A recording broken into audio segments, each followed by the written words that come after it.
Hey everybody, how's your day going? Welcome back to the Modern Customer Podcast. I'm your host, Blake Morgan. Today we are talking to the Chief Consumer Officer of TrueCar, Beth Mach. She has 20 years of experience driving business building media and communication solutions for Fortune 500 brands in financial services, retail, and more. Since 2020, Beth has been reinvigorating TrueCar's brand, and in this episode, we're talking about the importance of really knowing your audience. Please enjoy Beth Mach.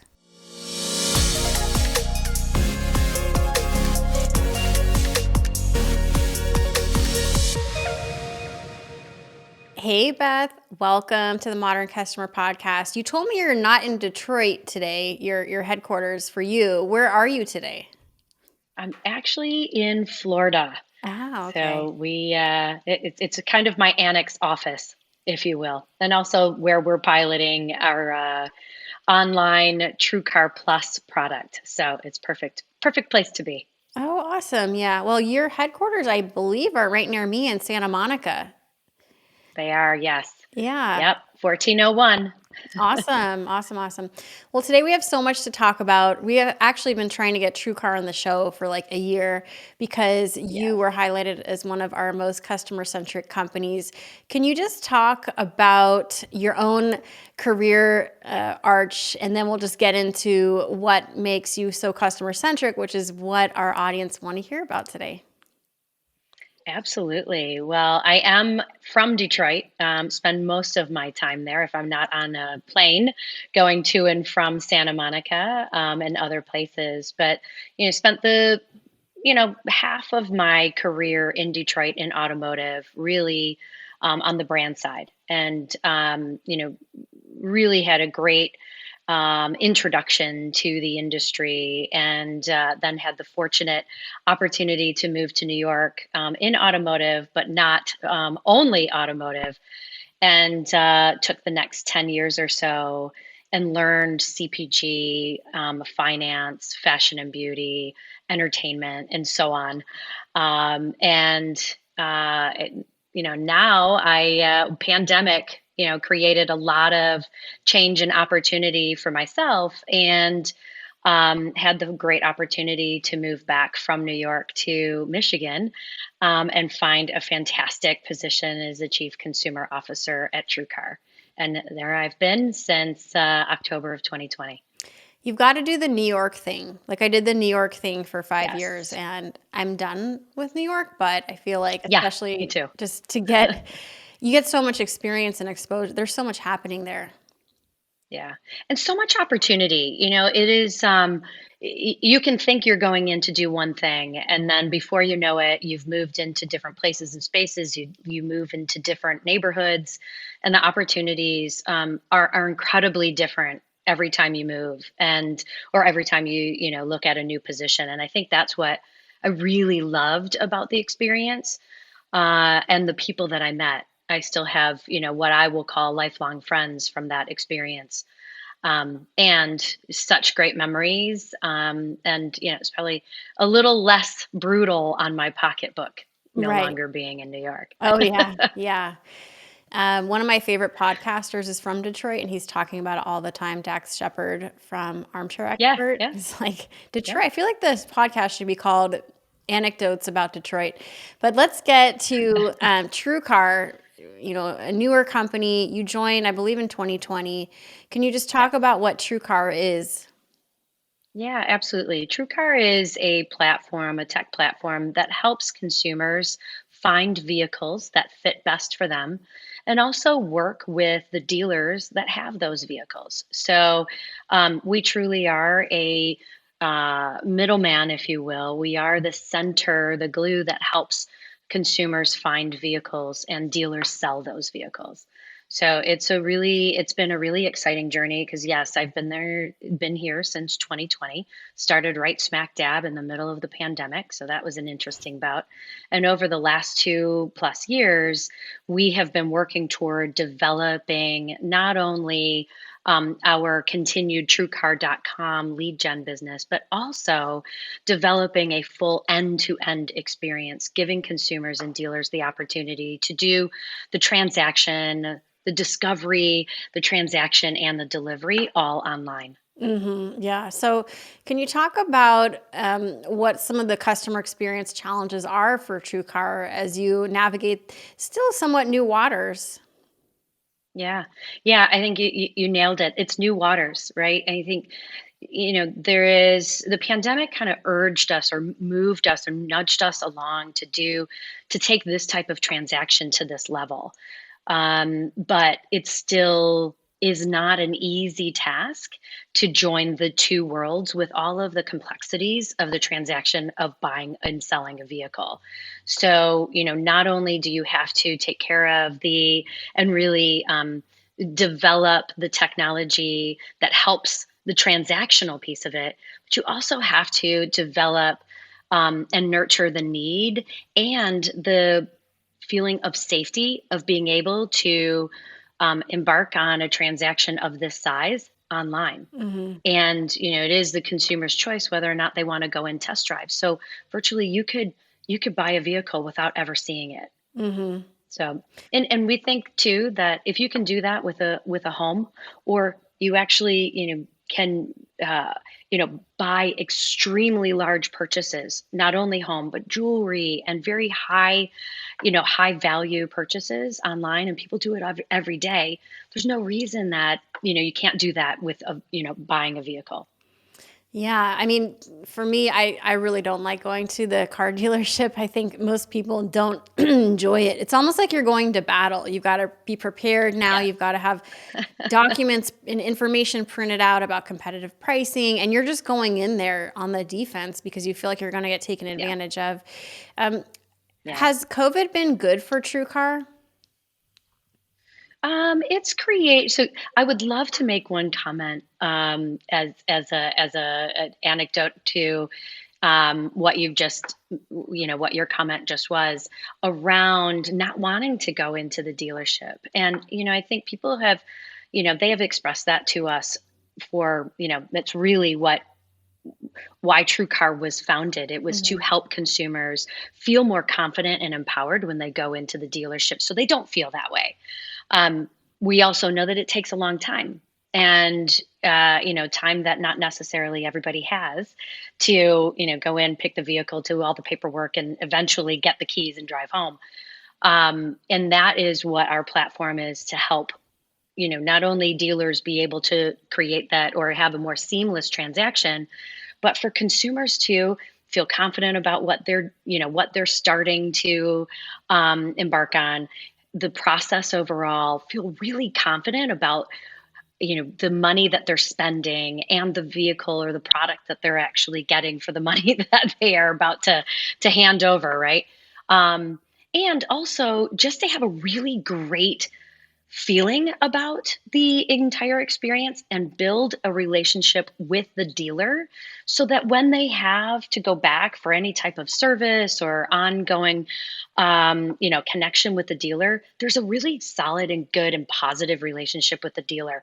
So we don't we want both parties to walk away with it being a really positive, profitable experience for both.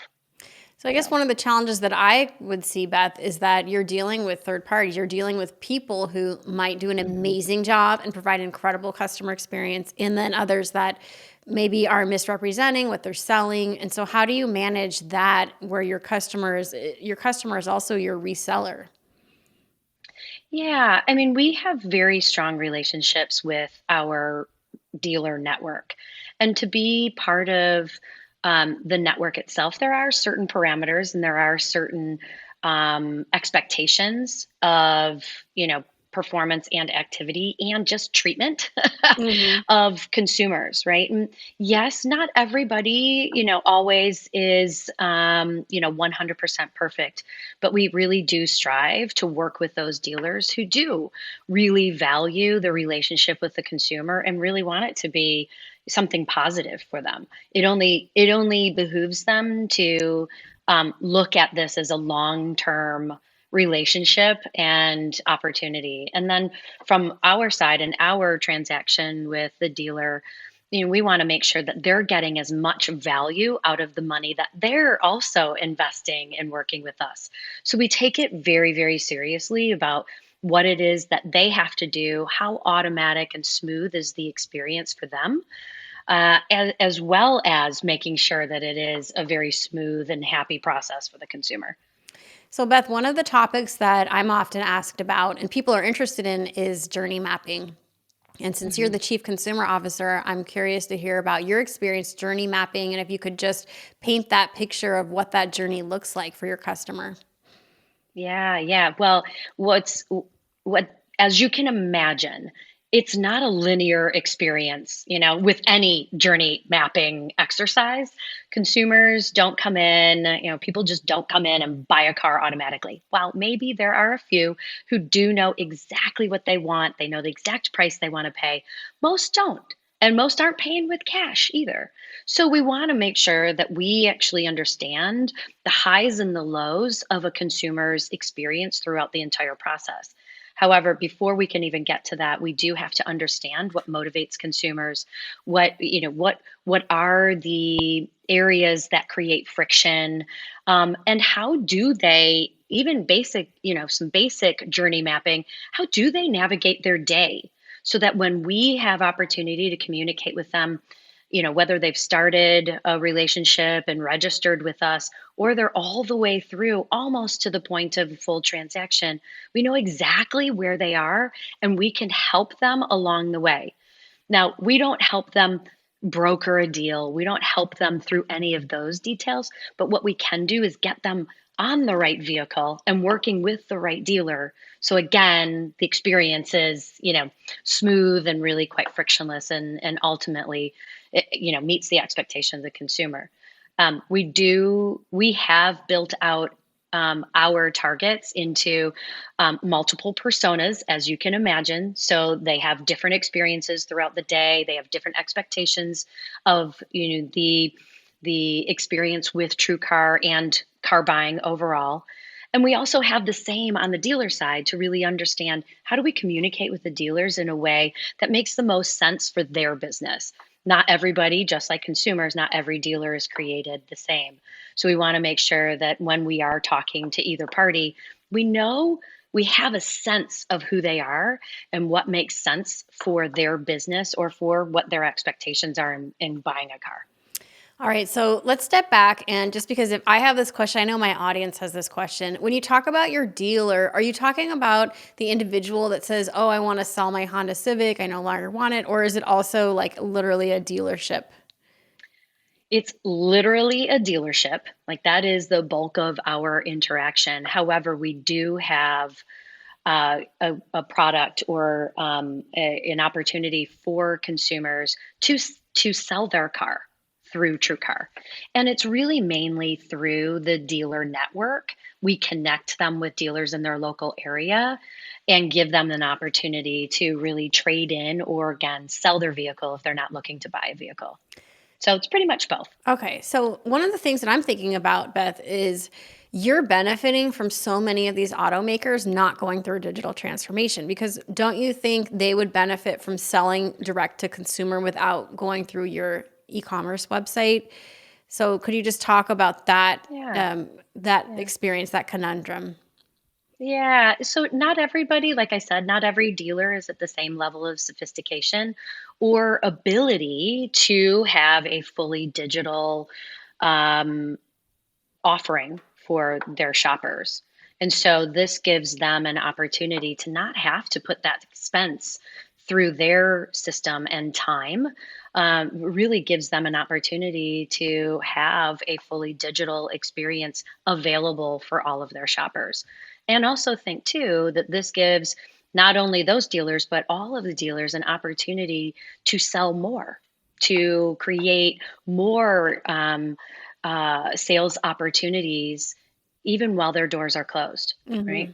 This is really a 24-hour experience that's available to consumers. And so when dealers wake up the next morning, they could very well have multiple deals on the table ready for them to accept. Yeah, and it's really moving toward this idea that the retail shop is now the showroom. It's the experience center, but it's not where the transaction happens. Is that something that you've Mhm. heard your customers say? Yeah, I mean, I think again, each so from a dealer perspective, I think again, you've got some really advanced, really uh, progressive dealers who do use a digital experience fully to their advantage and are using it, using both their physical showroom and their digital showroom to do that. I think the consumer, we know that consumers go to multiple sites, do a ton of research before they ever even enter into a conversation with a dealer. So this gives the dealer an opportunity to get those vehicles in front of consumers. Not every consumer knows exactly what dealership is in their area and what their inventory is. And not every consumer is comfortable going to a dealer's website. Sometimes they want to be a little bit in a point of discovery mode versus feeling like they have to make a decision immediately. And so this gives consumers the ability to discover vehicles, not only find vehicles in their local area, but also search for vehicles nationwide to see if there is that particular vehicle available to them, especially in the used car market. That's incredibly important because you want to make sure that you're not settling for the vehicle you think is only available to you in your area, but really give the consumer an opportunity to find and discover more. So, could you just walk us through, as far as customer experience at TrueCar? When I think about your company, I do think of it mostly as a platform where Mhm. these trades are happening, where these purchases are happening. So, could you just give us an idea? I've read that you have about 500 employees, just what the organizational structure looks like. Sure. Yeah, we actually have less than 500 employees. So, but between 4 and 500, and we, it's no mystery, right? It is, we have a very robust engineering and technology team. We have a very strong and dedicated sales organization. We have a marketing organization, a consumer organization that I manage, and we have a couple of other areas that are critical, such as product. Product is, exactly what the platform is and incredibly important to the success of our offering.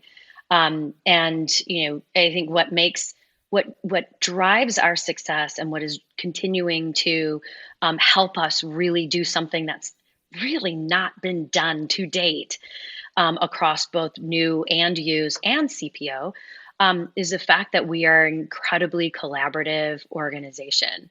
We've worked really hard over the course of the last 2.5 to 3 years of really breaking down silos and understanding that if we aren't all in this together, it's not gonna, we aren't gonna succeed in the way that we want to. Mhm. So we have taken, again, great steps, not only by the leaders, but by who we have as part of our crew. We affectionately call ourselves the TrueCar crew. And, we all understand, like a pit crew, that without each other doing our specific jobs and being accountable for completing what we need to, we, again, will not be successful. So I've been studying customer experience a really long time. I've been in consumer affairs, nonprofits, just for fun to learn. So your title is Chief Okay. Consumer Officer. What does that mean? You mentioned that you own marketing. Like, what is your role? What does that look like? Yeah, so it was a really interesting role that was developed prior to me coming on board. And at that time, it was developed, and I was the first one to sit in the seat. And at that time, it included all of the consumer touch points, meaning um, all product, all of our partner and affinity, all of our marketing channels, creative, customer service, and communications, corporate communications. And so over time, so it's pretty all encompassing position, right? And over time, as we have developed our go forward plan and our vision, we start to see that there are certain areas that either need to live standalone or be, reorganized into different parts of the organization. I think my main focus as we're going forward will be on really developing strong upper funnel, actually full funnel marketing plans, a really strong communications plan, and developing creative that, is really stunning, exciting, and energetic, telling our story. So Beth, since your time in New York, working at other companies, it sounds like you have a ton of Mhm. marketing and branding and communications experience. Have you had to learn more of the customer service piece? Yeah, I mean, I think consumers are different now, and they're different with each category. So, how they behaved in beauty and fashion, or how, consumers consumed or um, reviewed or, gave us feedback in CPG, totally different. And so, yeah, I think a part of, just coming into a new organization, there is a ton of learning that you have to embrace. But I think understanding the impact, the need, the importance that a vehicle and owning a vehicle has on someone, and the ability for it to change someone's life is very different than many of the other, organizations and categories I've been in. And I think this is what has been very exciting to me is like I feel a certain way about buying a vehicle and know that many others feel that same way. It's a real part of your life. And it's really important to get it right and to be able to meet people where they are in the process, positive and negative, and really help them move into, ultimately, like I said before, it being a very rewarding, exciting, and a great experience that they'll tell their friends and so on about. And obviously it helps us, but it also helps so many other organizations, whether it be dealers and OEMs. But also it also helps people actually like live better lives. I know that sounds really big, but at the end of the day, what owning a vehicle and being able to have a job and be able to, move your family where they need to be, is really like, it's a really important piece of the puzzle that Mm-hmm. we have really worked to embrace again over the last couple of years in ways that we hadn't in the past. Right. Mm-hmm. We have a great opportunity now seeing both sides of the experience and transaction that give us the ability to really understand where people are and meet them there and help them through. So, last question before we get into the fun rapid fire round to get to know you a little bit better. Okay. If you've been reading the news, there have been some customer service disasters lately with the airlines. Where it's no longer the holidays, but many brands are still reeling from the issues that they face, like Southwest Airlines. And they had a major customer service meltdown, and many point to the CEO that he's an accountant. I think his name is Gary Mhm. Kelly, but he's an accountant. He ran the company like an accountant, the former CEO. And that can be a challenge. So it's interesting to look at CEOs and C-level executives, how they run the company. Are they involved in customer experience? Do they know what the frontline agents and call centers and contact centers go through? Would you say that Mhm. your C-suite embraced that customer-centric leadership? Yeah, and again, it has been a transformation of this organization. I will say that over the last couple of years, we are, like I said, we have very few, if any, silos anymore. And what that has given us the opportunity to do is really bring the customer experience and that customer service angle to the forefront. Let me just stop you We there. have, yeah. How did you break those silos down? Was it measurement change? Did you collapse department names? What did you do? Yes, all of the above. And we also are employing people who like are here for the greater good. They're not here for one department's success. They're here for TrueCar's success. So Hmm. that makes a huge difference in just operating on a daily basis. Hmm. You kind of back to the question about our C-suite, really understanding the consumer, we are exposed every single week to the journey of the consumer when they come to us. So our customer service leader, provides us an overview of what's happening with the consumer. So there is a really solid understanding of where there are friction points or where there are opportunities. And so it's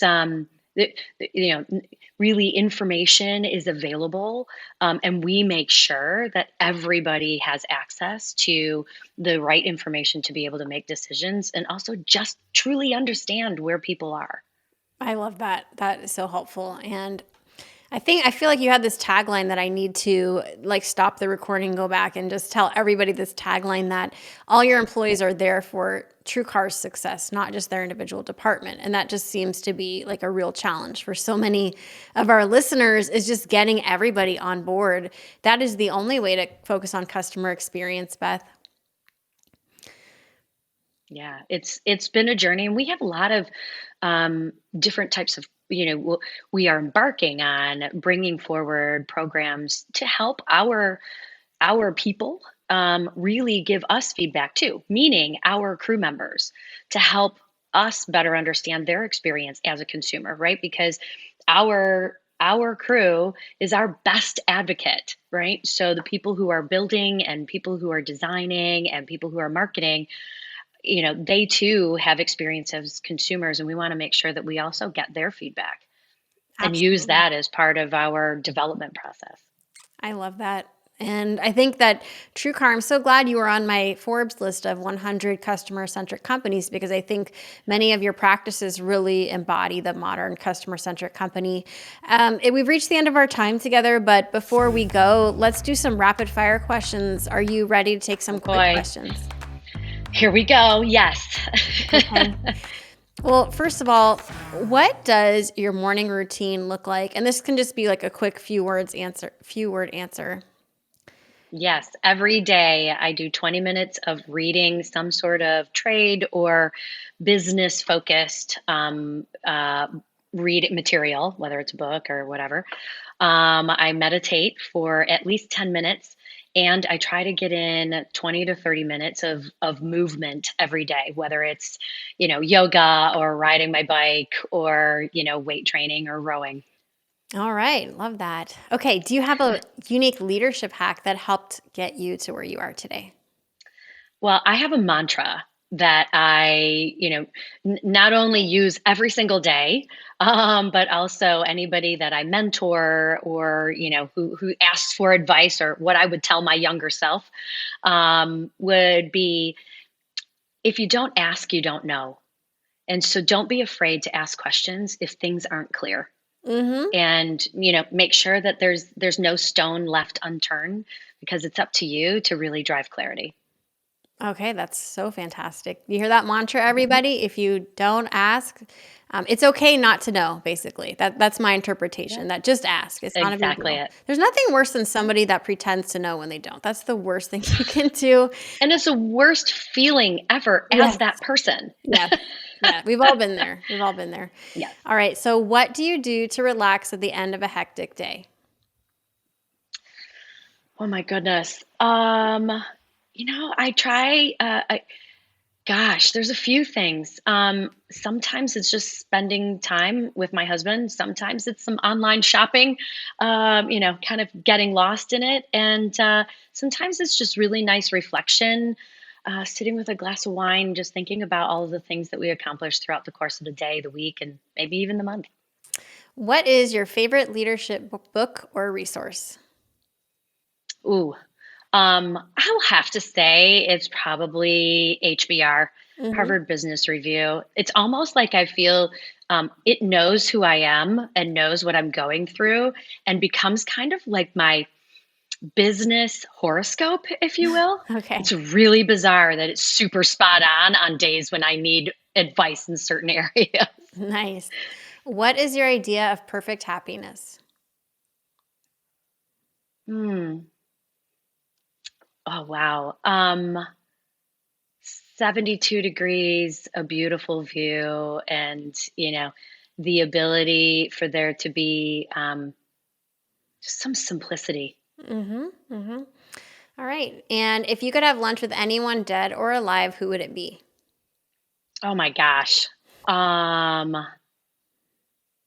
it would probably be everybody picks well, maybe not everybody, but I would bet most people would pick a famous person. I'd actually pick my father. Mm-hmm. He was source of inspiration and a mentor to me in so many ways, and he's been gone quite some time, and I would love to have another chance to ask him more questions. That's so beautiful, Beth. Okay, lastly, if you had to describe your outlook in one quick motto, what would it be? Energized. Good. Love that. All right. Well, this has been so fun. Next time you come to LA, please send me a note. Love to come to Santa Monica and say hi. All of you Would love have it. been listening and watching the Modern Customer podcast. If you have time, leave this show a review on iTunes so more people will find it. Thanks for tuning in. Till next time.